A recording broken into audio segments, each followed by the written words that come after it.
டாஸ்மாக் கடைகளே ஒரு பாட்டிலுக்கு 10 ரூபாய் என்று விலை நிர்ணயிக்கப்படுகின்ற பொழுது ஒரு நாளைக்கு 1.5 கோட்டை பாட்டில் டாஸ்மாக் கடையிலே விற்பனை மூலமாக ஒரு நாளைக்கு 15 கோடி ரூபாய். 5 ஆண்டுகளில் திமுக டாஸ்மாக் மூலம் 24,000 கோடி ரூபாய் கொள்ளையடித்துள்ளதாக எதிர்க்கட்சித் தலைவர் எடப்பாடி பழனிசாமி தெரிவித்துள்ளார். இன்றைய தினம்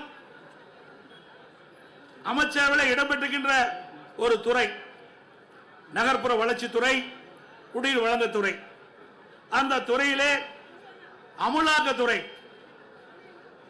இன்றைக்கு ஆய்வு செய்யப்பட்டு சோதனையிடப்பட்டு அந்த சோதனையிலே கிடைக்கப்பட்ட ஆதாரத்தின் அடிப்படையிலே இவர்கள் மீது நடவடிக்கை எடுக்க வேண்டும் என்று அரசுக்கு காவல்துறை, உயர்ந்த காவல்துறைக்கு அறிக்கை அனுப்பப்படுகிறது. 3 முறை அறிக்கை அனுப்பப்பட்டது அமலாக்கத்துறையின் மூலமாக. இதுவரை நடவடிக்கை எடுக்கப்படவில்லை.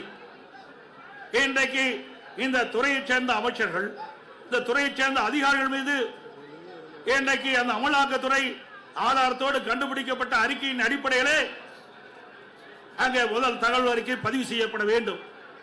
ஆனால் இதுவரை செயல்படவில்லை. உடனடியாக அனைத்து இந்திய அண்ணா திராவிட முன்னேற்ற கழக கட்சி உயர்நீதிமன்றத்தில் வழக்கு தொடரப்பட்டு நீதி அரசர் இன்றைக்கு அமலாக்கத்துறை ஆதாரத்தோடு கண்டுபிடிக்கப்பட்டுகின்றது. அந்த ஆதாரத்தின் அடிப்படையிலே அரசு இன்றைக்கு எஃப்ஐஆர் போட வேண்டும் என்று தீர்ப்பு வழங்கப்பட்டது. இதுவரை அந்த உயர்நீதிமன்ற தீர்ப்பை கூட அமுல்படுத்தாமல் புறக்கணிக்கின்ற அரசு திரு ஸ்டாலின் தலைமையில் இருக்கின்ற அரசாங்கம் என்பதை நேரத்தில் நினைவு கொள்ள வேண்டும். அது மட்டுமல்ல, இன்றைக்கு எங்கே பார்த்தாலும் இன்றைக்கு டாஸ்மாக் கொள்ளை. இன்றைக்கு தமிழகம் முழுவதும் 6000க்கும் மேற்பட்ட மதுக்கடைகள் இருக்கின்றன.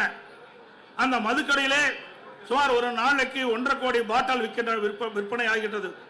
டாஸ்மாக் கடையிலே ஒரு பாட்டிலுக்கு 10 ரூபாய் என்று விலை நிர்ணயிக்கப்படுகின்ற பொழுது ஒரு நாளைக்கு 1.5 கோட்டை பாட்டில் டாஸ்மாக் கடையிலே விற்பனை மூலமாக ஒரு நாளைக்கு 15 கோடி ரூபாய் இந்த டாஸ்மாக் நிறுவனத்தின் மூலமாக முறைகேடாக.